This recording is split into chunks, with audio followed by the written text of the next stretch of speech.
I think that everything we do in our society is largely a transfer of wealth, systematic, organized transfer of wealth from the young to the old.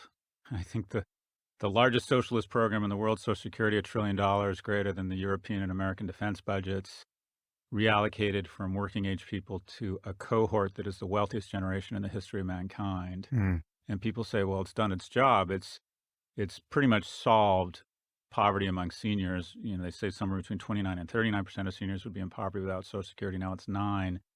And one in 3 kids live in food insecure households. That doesn't mean that we drop $300 worth of groceries off at every household per week with kids, because we realize that's inefficient.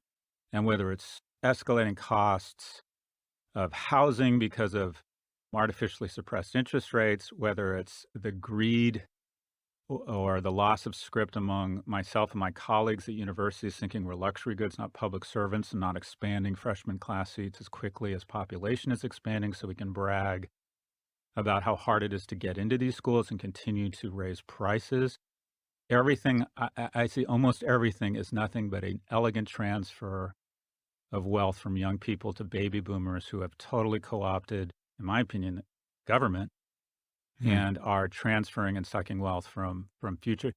I mean, government's going to take in $3.5 trillion in tax revenues. They're going to spend 4.5. You talk about money in an eloquent way that money is really just a transfer of time and work from one entity to another. Mhm. And it seems when we're racking up trillion-dollar deficits, what we've decided is in order to cut taxes on corporations and the wealthy such that we can borrow time with loved ones from our children and our grandchildren. I think it's a moral issue.